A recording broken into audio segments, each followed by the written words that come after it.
you're a Cornell guy, so you're bright. Here's the funny thing, right? Before you say what you're going to say, Okay. because you're going to enjoy this. Why are O linemen always the smartest dudes? I don't get it. Cause y'all like the weirdest dudes. Like y'all so weird, man. Like y'all got the weirdest idiosyncrasies as to how you handle things, but y'all the brightest dudes. We are the smartest, and I'm glad that you said it because I didn't have to say it myself. It's all good. But we are also weird too, right? We always seem to be eating together more often than not, and also just seem to move in packs, like herd, Right. like an animal group, right? And I'll leave it up to you to decide what type of animals offensive linemen Right. closely resemble. But Dogs. dogs, I like that.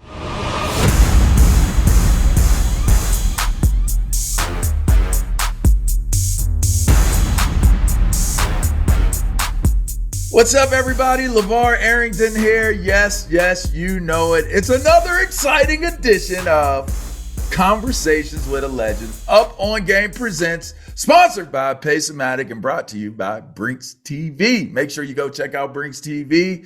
Subscribe wherever it is that you subscribe, and download it wherever it is that you download your apps. All right, make sure you get Brilliance TV. Do new cutting edge television for all of you guys to enjoy. So without further ado, I want to get into this week's guest. He's got a soft spot in my heart and he doesn't even realize it, but he's about to find out why. All right. This is the man, the myth, the legend himself, Big Kevin Boothe of the New York Giants, first of the Oakland Raiders, the now Las Vegas Raiders. And the best thing that they could ever did was they didn't sign you. They let my man go, man. But did it end up working out the right way? Ends up with the New York Giants. So let's start right there. Because first off, I would ask you how you're doing, but I don't want to ask you how you're doing yet because I know how you're doing after this right here. You come in 2007. Yeah. I mean, I left at 06. I know. Yeah, a lot of my teammates, they speak very highly of you. And first and foremost, I want to say it's truly an honor to be on here with you. Oh, man, appreciate it. Loved watching you play way back when. You know, we can both say that, right? Indeed. You know, back when you were in college at Penn State and then obviously following your career until I started playing. Then it's like, well, I can't be a fan now, right? You gotta get him. Right. But, you know, being drafted was a tremendous experience back in 2006 with the Oakland Raiders. And, you know, I was able to play, even though I was a 6th round pick, I played a ton that year. We weren't very good. Maybe that's why I played a lot. But, you know, you go from thinking you've made it to the league and you quickly realize that, you know, you got to take it day by day. And that next year we had a new coaching staff. And at the end of training camp, that cut down to 53. I was right there. And you go from the highest of highs to the lowest of lows being released, especially after your rookie year and not really knowing what's going to happen. And then the next day I get a call from my agent saying, hey, you got picked up off of waivers.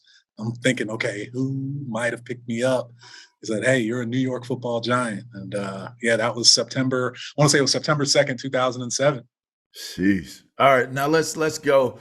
How are you, Kevin? How are you doing? How is everything? Because I still haven't got off my chest why I didn't want to ask you how you were doing and why you feeling the way you feeling. All right, we will get to that shortly. But how you feeling, man? Feeling great. You know, just very fortunate to have you know, been able to play 9 seasons and then being able to still continue to be a part of the National Football League. And you know how it is. It's a brotherhood, and you never quite leave it. And there's certain areas of the game that you'll never forget and you won't miss. But then there's other sides of it that we're like, whew, man, I don't know if I can do that anymore. And I'm kind of glad that phase is behind me. So very happy. You're now working for the National Football League in a different capacity. You're not on the field. You are behind the scenes. You are up top. You are in New York at Park Place.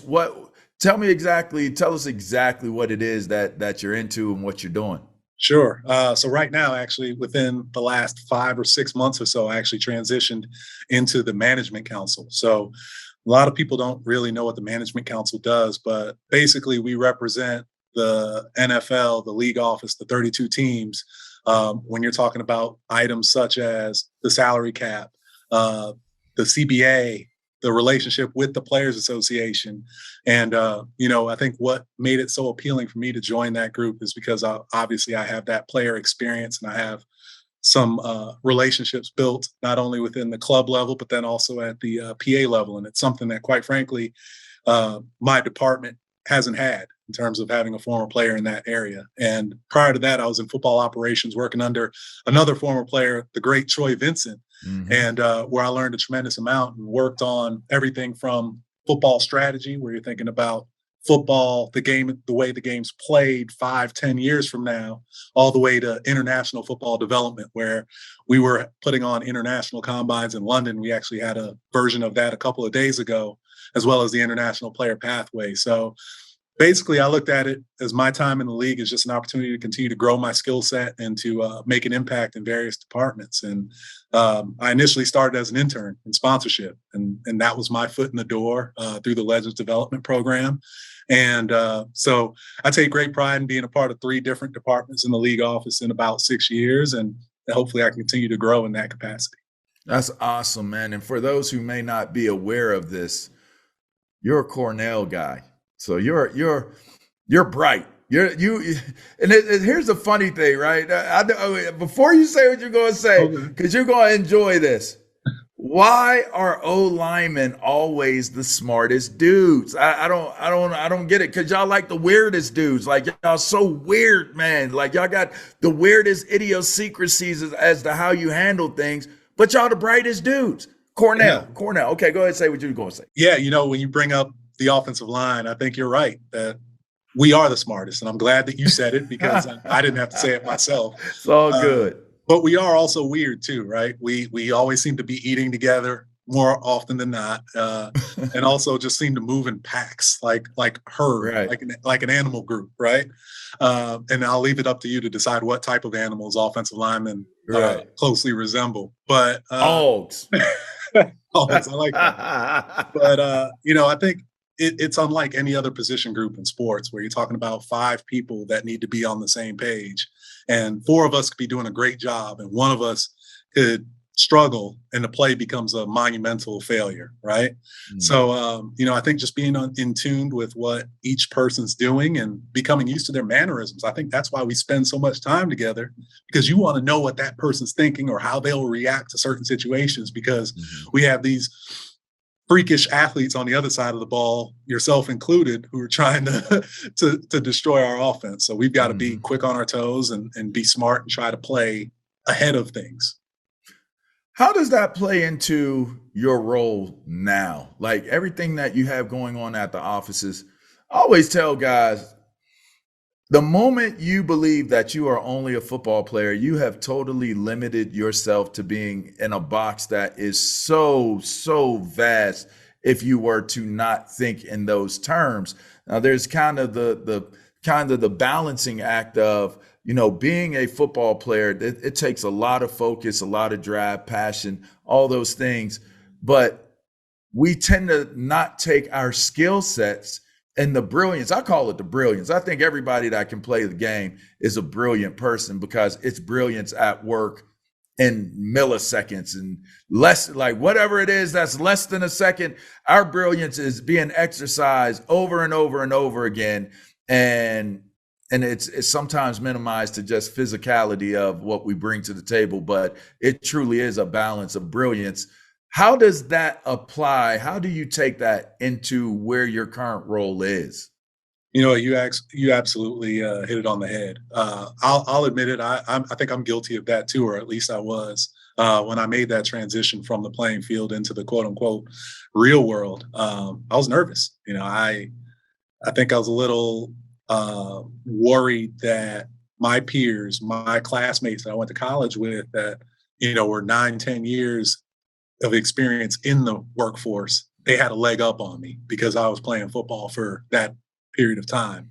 And I think what I quickly realized is that those skills that we continue to grow and strengthen while we're playing, it transfers into the real world, whether you're talking about being accountable. I mean, that's a big part of football, right? You're talking about being dependable, talking about having resilience, being coachable, little things like that we almost take for granted as athletes. It's very applicable on the business side as well. So I quickly realized, and when I saw that those skills definitely transferred, you realize that little bit of space that maybe they know, certain terms, or maybe they're used to the way certain things operate, how quickly you pick that up and you're right on par with them, if not ahead of them, because of those football skills. So I think it was one of those things where I was definitely guilty of that at first because of the fear of the unknown. But then you quickly realize that, no, this game, not only were we strengthening ourselves physically, but also emotionally and mentally as well. Indeed.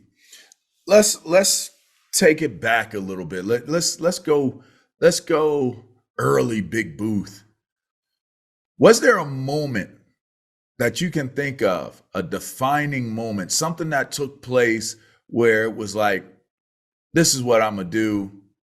And then on top of that, you settle in on linemen. Like, is there something, was it a person that influenced you? Was it a player on the television? Was it a parent? Like, was it somebody in the community? What is the memory in the moment, or whatever, however you want to define it, that played the biggest part in you striving to be the player that you ultimately became, making it to the National Football League and becoming a two-time Super Bowl champ?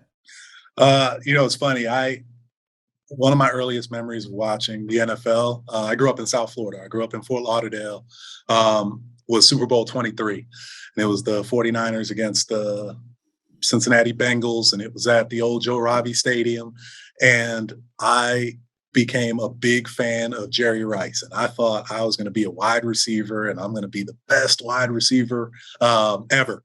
And, as I started to grow up a little bit, I realized, I don't think wide receivers in the cards for me. And I will say this, though. I have one older brother. He's 10 years older than me. So when you're talking about those formative years, that 6, 7, 8 years old, I got to watch my brother play high school football in Fort Lauderdale, Florida, and then go on to East Carolina University and play football there, and actually be a part of some pretty successful teams in school history there when you're talking about those early to mid 90s there at ECU. And he ended up playing offensive line.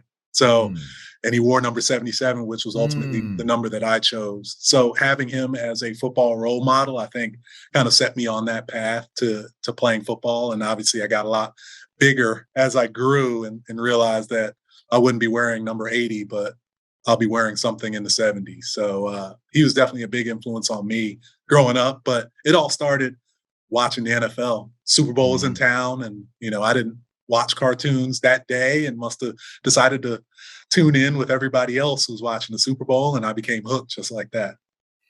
You mentioned seeing your brother play high school ball. I too had an older brother, and he played high school ball, and I wanted to be acknowledged like him. I wanted to be respected like my brother. We were also basketball players as well, but there just seemed to be a different level of respect factor that played in football. Like, it was just, that warrior mentality was different. And I also grew up watching my uncles play, and they all played. My mom and my dad were royalty of the same high school, and their brothers on both sides played together. So it kind of turned me out at an early age. Like, they were hard-nosed, but they were skilled. So they played offense, they played defense, caught the ball, tackled, all kinds of stuff, and that ultimately dictated and really influenced me to want to be a defensive player. Even though I played offense, I wanted to play what my uncles played. I wanted to do what my brother did, and it influenced me. When you think back to when you were watching your brother in high school, are there any specific feelings that you felt? Like, I know for me, it was like, dang, I want to wear my uniform the way that my uncle was wearing his uniform, or the way my brother had his swag. Like, he had the streamer on the side, and he had just one piece of tape around his shoe. Like it was just one piece of white tape, and just the way he wore everything, the way he walked out onto the field, like those things, like I wanted that. I was trying to emulate that as I was developing as a player. Do you have any vivid memories of how the impact of seeing your brother be that guy had on you? Yeah, and for me, I think it was more when he went to college. So, Okay. we were extremely close. So it was tough on me when he went to college, when he went away. But we would go up to visit. And the cool thing about it, and I think you basically alluded to this, was that you go in there and you see how the campus would kind of, start to bubble up whenever it was a game day. And to me, the most vivid memories for me was going into his dorm room and his suite, and all the other football players, treated me like their little brother. And we're playing video games. And after the game, I'm going into the locker room and the head coach is bringing everybody in, and I'm hanging out in the locker room with the shoulder pads. So I think it's just a matter of being a part of that locker room environment and seeing how close those teammates were with one another, and even having the coaches come in and treat you as though you're one of the members of the team and giving you T-shirts and things like that. Feeling a part of a team environment, I think, is what definitely hooked me into the game. And, realizing that, yes, this is college football and I'm a 7, 8, 9-year-old kid, but it was definitely influential for sure. I love that. Somebody once told me, once you get money, things gonna change. And for me, I always looked at it like,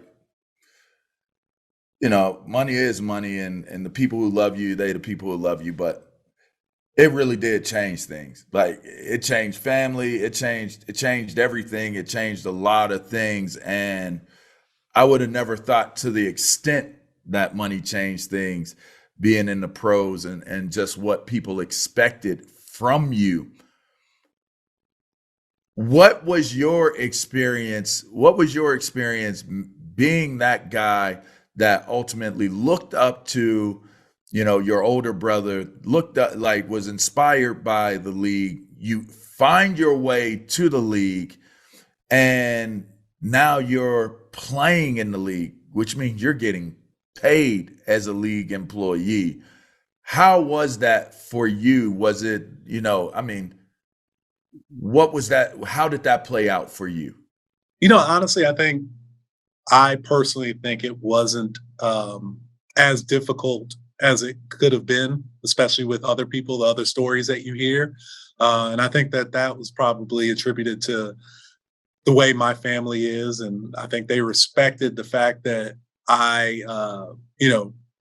this was my career, right? And that they understood that it wasn't just a lifeline, so to speak, and that they couldn't just call me and ask for anything. And, I think that we had such a relationship that I knew that if I did receive a call or if somebody did reach out, then it was probably legit. And then we could kind of work through it and find out what the best resolution is. But I can fortunately say that I'm grateful that, my family didn't cause the fact that I'm a professional football player to cause any rifts within the family or to try to change things. Of course, things changed a little bit, right? When you're talking about, the day-to-day and, how I'm living and where I'm living and things of that nature. But, I'm very fortunate for my upbringing and my structure within my immediate and extended family that it never really went to a place where I felt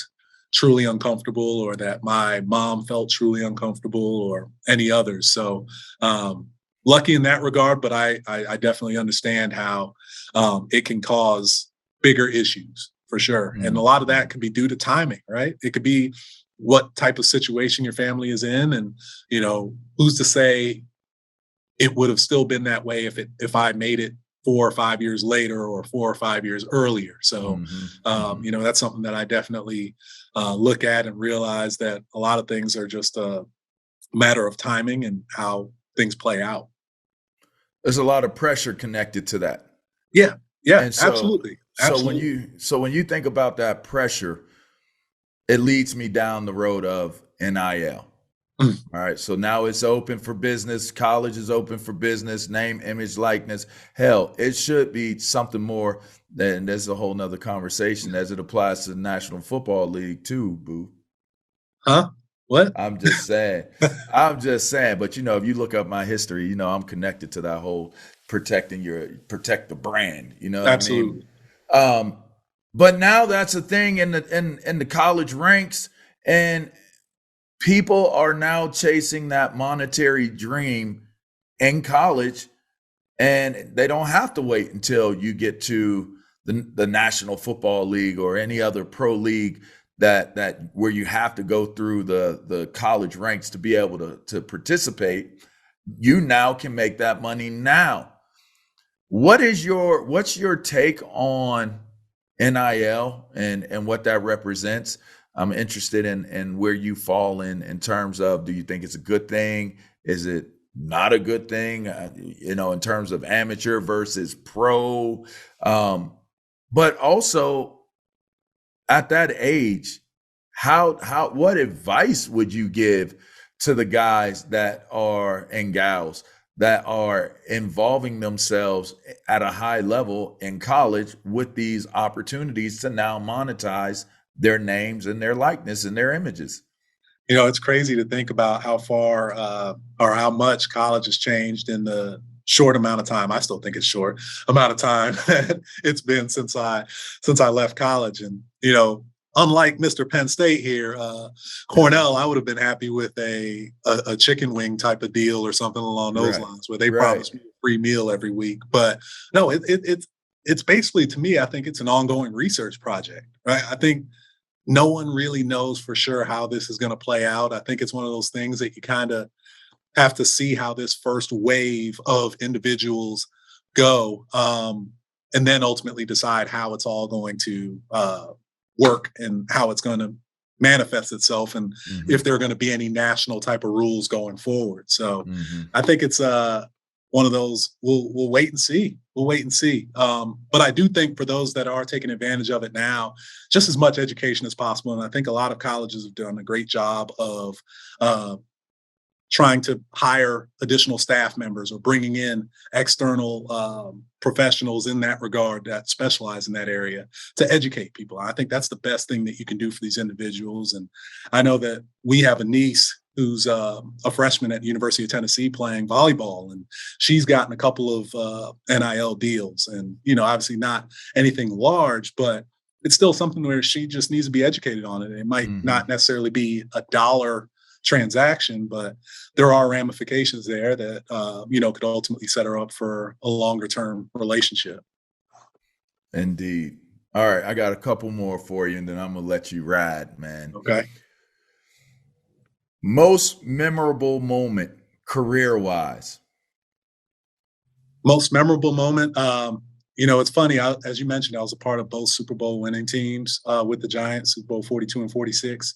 You ask people who were on both teams what's their most memorable game, they would say Super Bowl 42, the first one, beating the undefeated Patriots. But for me, it was more Super Bowl 46 because that was a game that I started. I played only a few special teams plays in Super Bowl 42, but Super Bowl 46, I was on the field for all of the offensive snaps. And even though I had a questionable holding penalty in that game, it was definitely my most memorable moment, being on the field and fulfilling a lifelong dream. All right. So let me tell everybody why I was upset. I did say I missed you by a year. So I choose to go, I get out of Dodge of DC. I come to New York to play for the Giants in 2006. I signed a 7-year deal with the Giants and blow my Achilles tendon. And I want to say the 5th or 4th game of the season prior to your arrival, prior to the first Super Bowl, beating arguably the greatest football team to not win the Super Bowl in the history of the game, prior to the second Super Bowl that you were a part of. I would have actually been there for both of those Super Bowls had the cards, had the deck been stacked correctly. So while I'm happy for you guys and I'm super proud of you guys to be so close and yet so far away, still to this day, it sits with me a little bit. Every once in a while, I just think about, man, like within that period of time, I could have had 2 Super Bowls. So you figure 3 Pro Bowls, first ballot Pro Bowl, right? Like not fill in, not injury, not reserve, but starter to the Pro Bowl, 2 All Pros, and 2 Super Bowls. I got a case. You do. I got a case. I still think you do. Ah, man, I appreciate it, but nah, I don't. But it's all right. But okay, this is the one I'm gonna leave you with before I let you go, and this is the one that's most important, because as I take these interviews, it's really so you understand why I do Conversations with a Legend. It really is about hearing our stories and hearing our voices and understanding the relevance of who we are as these products from the past that have represented what we represent and thus becoming a legend. I always ask the question at the end of my interviews for legacy play and for memory's sake and for a time where it may be appropriate, because these are to me when brothers are able to come together and brothers and sisters are able to come together and sisters are able to share their experiences. It becomes a vault of sorts of content. So this is something that will replay for many, many years, and hopefully many years after we are long gone from here. So what is Kevin Boothe? What does he want to be remembered as for legacy? What do you want when it's all said and done? What would you want to hear being said about you once that day comes? Deep question. Yeah, I think it's a matter of somebody who respected everyone, but then also got the most out of his God-given abilities, whether it was on the football field or off. And I think it's as simple as that. Respect all and give all. I love it. Simple, straight to the point. Just like your game was, man. Come off that ball, straight to the point. Like, let's get down to business. That's it. That's why we're here, right? Man, it's such a pleasure having you on. I appreciate you.